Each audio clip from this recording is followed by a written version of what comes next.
Skyclimb is finally available on PSVR2. The game released earlier this week, earlier than expected, in fact. And the glaring question on everyone's lips is this Super Mario, or is it just going to Fall Guys? And I'm glad to report that it's both.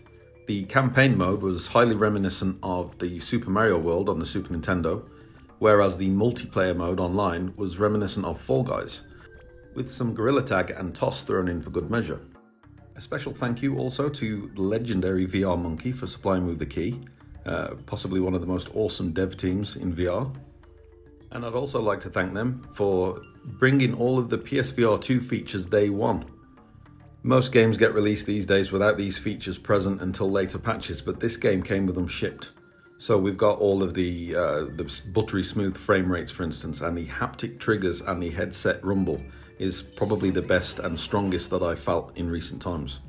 Okay, so starting off, you get to customize your character with some nice customizations. You can unlock more customizations as you go.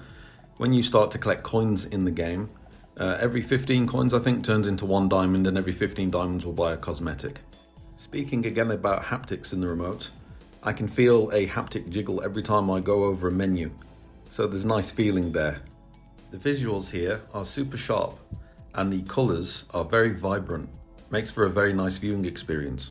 The basic premise of the story is that this bright and colourful world has been corrupted, and you need to jump and climb and fly to the end of the level to slap the devil out of the corrupted nodes. Sounds like my Friday night. Oh, shut up, Sam.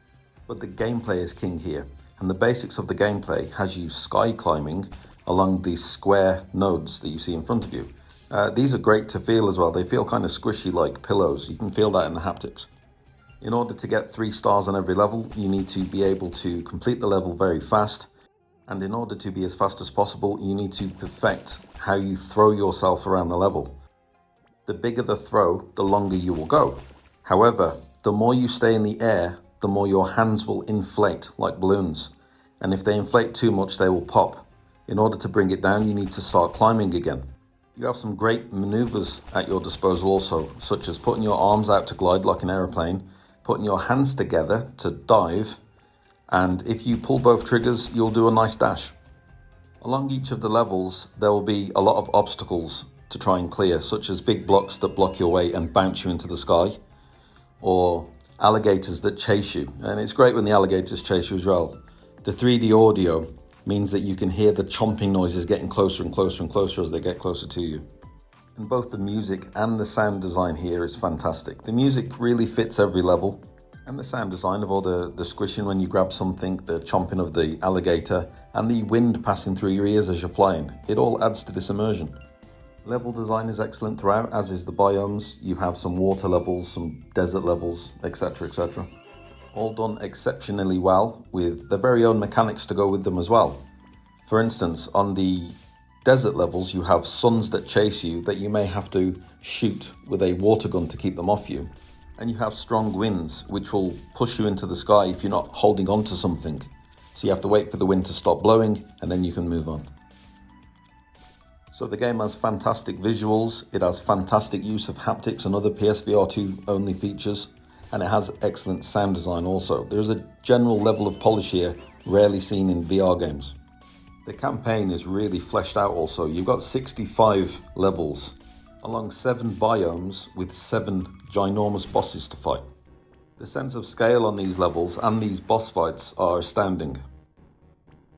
When I started putting together this review, I had a few minor complaints about the game. However, recently VR Monkey put out the information that a roadmap is coming, and all of the complaints that I had are going to be addressed very, very soon.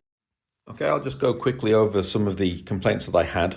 There was no smooth turning, but that's going to be fixed soon thanks to the roadmap. There was no crossplay, which means that the lobbies were quite empty, and that's going to be fixed soon. And also, the level editor wasn't present. However, again, that's coming soon, so good news there. The multiplayer of this game is highly reminiscent of Fall Guys. So if you've played the flat screen Fall Guys, you'll be very familiar with this. It's basically hundreds of players all trying to get to the finish line before anybody else.